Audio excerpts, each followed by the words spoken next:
Well, first of all, I come from a long line of veterans. My father fought in the Korean War, and I definitely appreciate all they've done for me to have the freedom to do what I'm doing right now.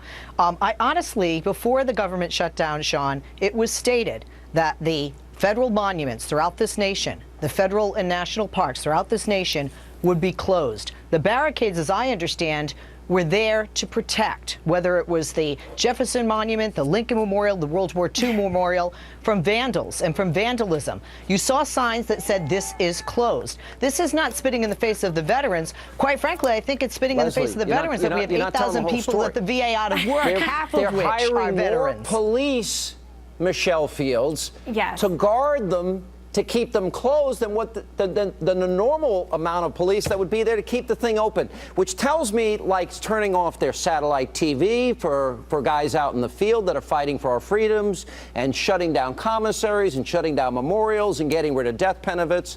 All of this was discretionary, and the White House made that decision, so they got the barricades, as you can see there, I think, that they deserved. Your reaction? Exactly. Look, they're spending more money trying to shut down the memorial than if they had just left it open. But what's amazing is that Obama's trying to make the shutdown as painful as possible for the American people, for the public. But when it comes to his buddies, the union reps, he's trying to make it as painless. He just gave exemptions to union bosses from being furloughed. So we are paying right now for six-figure salaries for union bosses to do all their union activity while the American people are suffering over the shutdown.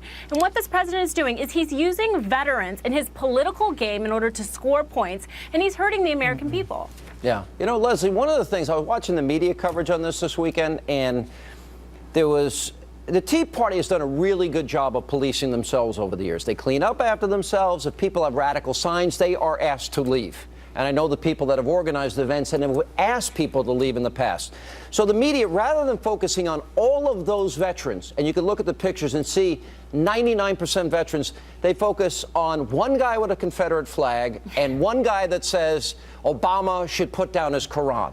Is that fair to those vets, the way the media covered that? I think it's pretty disgusting.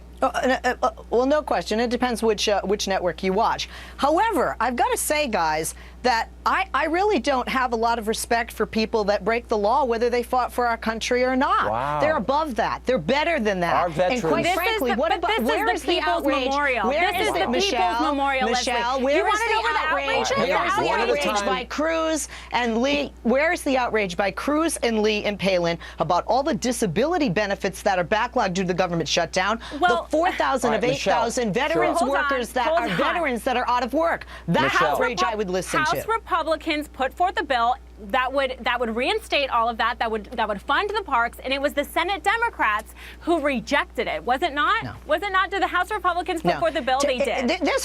We wouldn't even be having this conversation. There would be no government shutdown had there not been the push by Ted Cruz and the Tea Party to defund Obamacare, to repeal 17%. Obamacare, to do anything to Obamacare to get a win. So quite frankly, Ted Cruz is standing there for something he orchestrated. If you want the barricades down, open the government.